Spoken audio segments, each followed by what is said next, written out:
जय कांग्रेस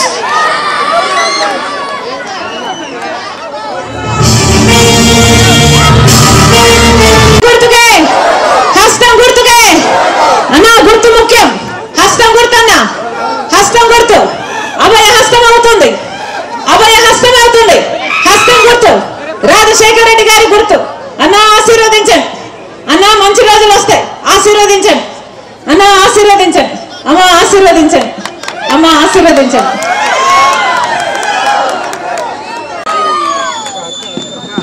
మండుటి ఎండను సైతం లెక్క చేయకుండా సూర్యుని సైతం ఎదిరించి మీ పనులు మానుకొని మా కోసం మీరు సమయం చేసుకొని వచ్చారు ప్రతి అన్నకు ప్రతి తమ్ముడికి ప్రతి అయ్యకు ప్రతి అమ్మకు ప్రతి అక్కకు ప్రతి చెల్లికి మీ రాజశేఖర రెడ్డి బిడ్డ శిరస్సు వంచి చేతులు జోడించి మనస్ఫూర్తిగా నమస్కరించుకుంటారు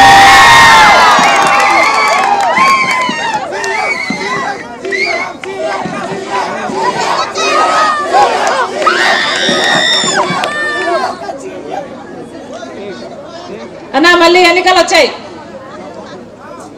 5 సంవత్సరాలు అయిపోయింది మీరు ఓట్లేసి మళ్ళీ ఎన్నికల టైం వచ్చింది అవునా ఎంత ఇస్తారట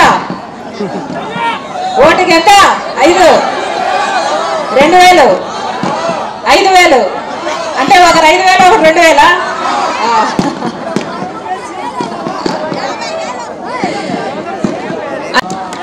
కానీ తెలుగుదేశం అయినా వైసీపీ అయినా ఎంత ఇచ్చినా తీసుకోండి ఎందుకంటే అది మీ డబ్బే ఎంత ఇచ్చినా తీసుకోండి కానీ ఓటు వేసేటప్పుడు మాత్రం ఒక్కసారి ఎవరికి వేస్తున్నాం ఎందుకు వేస్తున్నాం అని ఆలోచన చేసి ఓటు వేయండి ఎందుకంటే ఓటు అనేది మీ జీవితాలను మార్చే ఆయుధం 5 సంవత్సరాలకు ఒక్కసారి మాత్రమే వచ్చే ఆయుధం మీ జీవితమే కాదు మీ బిడ్డల జీవితాన్ని వాళ్ళ భవిష్యత్తును నిర్ణయించేది మీ ఓటు కాబట్టి ఒక్కసారి ఆలోచన చేసి ఓటు వేయండి మన రాష్ట్రం ఏర్పడి 10 సంవత్సరాలు అయిపోయింది 10 సంవత్సరాలలో మొదటి 5 సంవత్సరాలు చంద్రబాబు గారు ముఖ్యమంత్రిగా ఉన్నారు ఇప్పుడు 5 సంవత్సరాలు జగన్మోహన్ రెడ్డి గారు ముఖ్యమంత్రిగా ఉన్నారు మన రాష్ట్రం ఏర్పడి 10 సంవత్సరాలు అయిందే 10 సంవత్సరాలలో కనీసం పట్టుమని 10 కొత్త పరిశ్రమలైనా వచ్చాయా మన రాష్ట్రానికి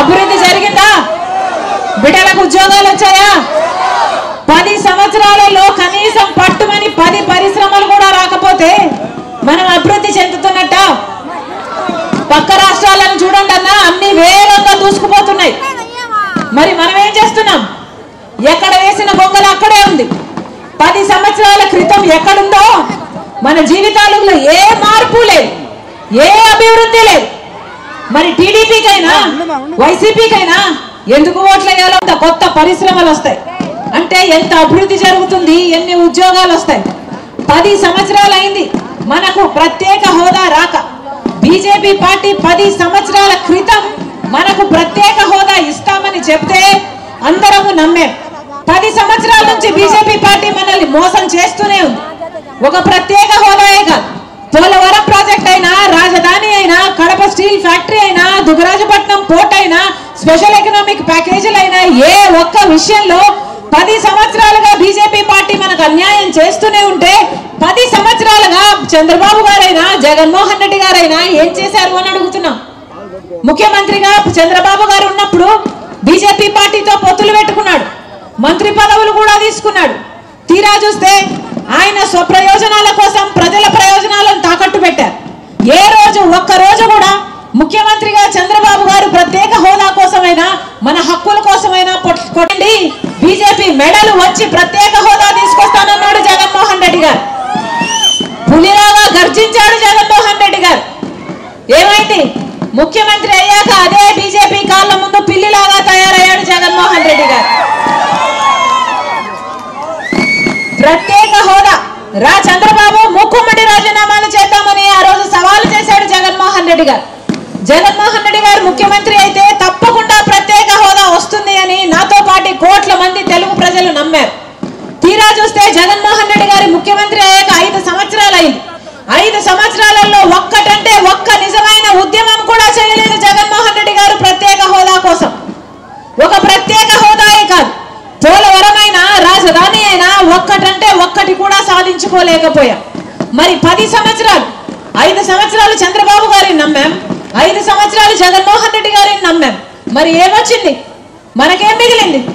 మనకేమొచ్చిందన్నా? 10 సంవత్సరాలు అయింది, అందరికీ రాజధానీలు ఉన్నాయి. మనకేముంది? పక్కన బెంగళూరు ఉంది, చెన్నై ఉంది, హైదరాబాద్ ఉంది. మనకేముందన్నా? చేతిలో చిప్పు ఉంది, నెత్తి మీద కూర్చు టోపీ ఉంది. 10 సంవత్సరాలు గడిచిపోయింది, అయినా మనకు రాజధాని అని చెప్పుకోవడానికి ఒక పట్టణం లేదు. మన బిడ్డలు వెళ్ళి ఉద్యోగాలు చేసుకోవడానికి అభివృద్ధి లేదు. ఏం చెప్పాడు చంద్రబాబు గారు? అమరావతిని కడతాను, సింగపూర్ను తలపిస్తానన్నాడు. 3D సినిమాలు చూపించాడు. అమరావతిని కాస్త భ్రమరావతిని చేశాడు. ఒక్క పర్మనెంట్ బిల్డింగ్ కూడా కట్టలేదు చంద్రబాబు గారు. మళ్ళీ జగన్మోహన్ రెడ్డి గారు ముఖ్యమంత్రి అయ్యారు. జగన్మోహన్ రెడ్డి గారికి ఒక రాజధాని కాదు, 3 కావాలన్నాడు. పోనీ 3 ఇలాగే కొనసాగితే మన బిడ్డలంతా ఉద్యోగాలు లేక ఇప్పటికే మన బిడ్డలంతా 8,000 రూపాయలు 10,000 రూపాయలకు చిన్న చిన్న ఉద్యోగాలు చేసుకుంటున్నారు. ఇది ఇలాగే కొనసాగితే మన బిడ్డలంతా ఉద్యోగాల కోసం వేరే రాష్ట్రాలకు వలసపోతారు.